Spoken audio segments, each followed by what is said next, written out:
A new study shows smartphones are leading to distracted parenting. Yeah, so this is interesting. Researchers from Boston Medical Center went undercover in 15 different restaurants watching how families behaved while using their smartphones, and they found that they basically ignored each other. And it's not just the kids, it's the parents too. Joining us now is Dr. Greg Jantz. He's a speaker, a counselor, an author. He specializes in youth issues. Good morning to you. Good morning. Such an important topic. I know, Yes. and these findings are kind of shocking. One study says people are checking their cell phone 34 times a day. What has happened to us? I suppose it's probably really more. Some of us, and there are those that really truly are technology addicted. We see this. In fact, we're working more and more with people that this really applies to.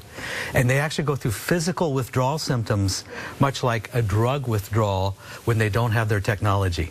Yeah, we're seeing this today. I can't believe that. 68%, according to another study, say that people suffer from disconnect anxiety. Disconnect anxiety. Anxiety means I have physical symptoms. So I'm actually feeling sweaty palms, my heart rate goes up, my blood pressure's up, and I feel anxious because I can't get to my device. What damage are we doing to our real-life relationships by being so addicted to our phones? Let's talk about kids. Now, I have two boys, 11 and 14. We had to set some new rules around technology in our home.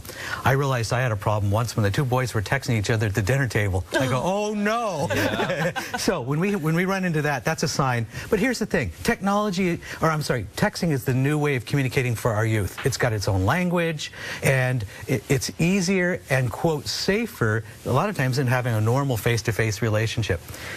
As parents, here's what we need to be aware of. If we're allowing that, and we are allowing a device to really take prominence in the relationship, and we're ignoring the needs of our kids, or they're always seeing us on that device, we're probably, and this is strong to say, but there are unmet emotional needs. We're using that device as a barrier to a relationship. I guess what is interesting is to look back at how we got here, right? I mean, at first, people get iPhones, they get Samsung Galaxies, they think, oh, this is cool, but now suddenly this has become a way of life. Where is this going to end up if it continues like that? Because they keep introducing new cool things. Oh, I know, and every day there's a new app, and every day there's something spectacular, and it's the I've got to have it mentality, right? And we live in an age of entitlement. Our kids got to have it.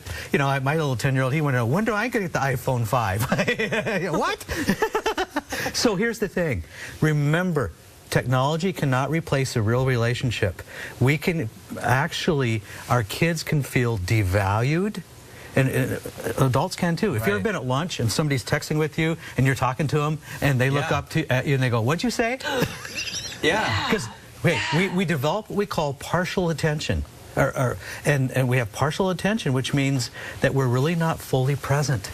Okay, so give us some strategies. I mean, how do we deal with the damage that we've done to our brains and, being addicted to our technology? Well, you mentioned brains. What we do know is technology overuse, particularly the developing brain, and brains are growing up to about age 25. So if we have uncontrolled screen time with our kids, we can create an overstimulated brain, which creates a craving brain, which creates a brain later on that's set up for addiction.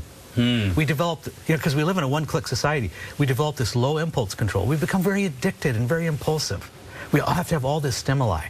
So watch that with kids. To answer your question, boundaries around technology. Have boundaries when we have mealtime, when we're with somebody. Set up some new rules that say, I'm just with you. If I need to set my technology away from me somewhere on another table. So at dinner time now, we have new rules. When it's evening time, our devices go on a charger in a public place in our home all at the same time. And turn them off, because sometimes I'll put mine in another room and I'll hear it and I'll think, I wonder what's in there. I wonder who's trying to get a hold of me. Absolutely.